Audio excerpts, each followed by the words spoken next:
Alright, well, all these extra tomatoes and peppers of mine, they're going to my son's house tonight. So we're going to go plant these over at Black Gumbo Southern Gardening's Southern Gardens. Let's go.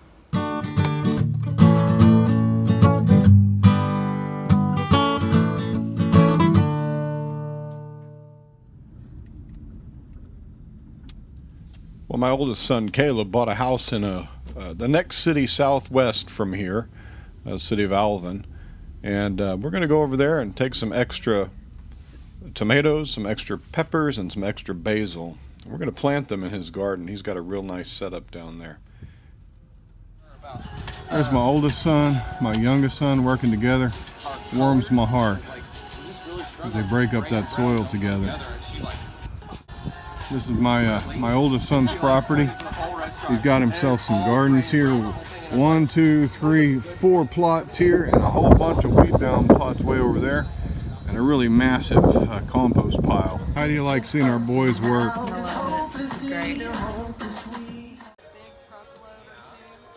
We treasure family.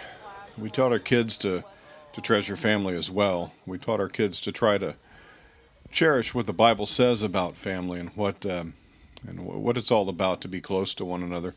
It's nice that our son lives close by and we're able to come together and help him out in his garden, have our little boy play here and enjoy some time with his brother. We're just really blessed to be here. So what we've done now, we've put some tomatoes in the ground here. This soil is really hard, but it's really rich. The previous owner of this home was a very avid gardener, and he didn't mess with these gardens, obviously, the last year. We had a horrible hurricane. This property was flooded out. These gardens were allowed to go to weed, and they're very tough. So we're just turning the soil a little bit.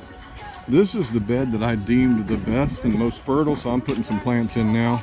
We got a bunch of heavy rain coming tomorrow, so I'm hoping that this will basically just water itself in, and these tomatoes will take off. The Bible says in Psalm 127, "Behold, children are a heritage from the Lord, the fruit of the womb a reward. Like arrows in the hand of a warrior are the children of one's youth. Blessed is the man who fills his quiver with them." This is a psalm about children and how they are a blessing, not a curse. And so many people today see their children as a burden, see their children as people that must be endured, see their children as people you'd rather ship them off to school, or you're glad when school starts up again. You just want to get away from them, and that's so grievous. Disciple your children and pour into them. Make them people you like to be around. It's up to you, Mom and Dad. It's up to you. And you can bring these kids alongside you, and they can be a blessing to you.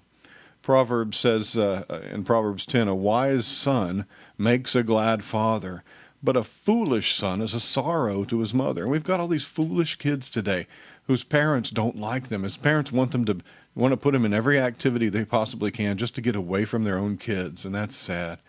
Make your children wise. Teach them to love one another, to love God, to love their neighbor. Get into a church where they teach the Bible. Learn how to get reconciled to God. Learn about Jesus Christ. Come to the Lord and know Him, and then transfer your knowledge and your wisdom that you gain to your children.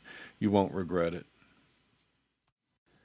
So we worked together, we planted some tomatoes together, but more importantly than that, we spent time together as a family. We really love one another. It's good that the Lord has helped my kids to love one another. And so they played some, they rejoiced in one another's company, and we left that evening really glad. The Lord is very good to us. He's very good.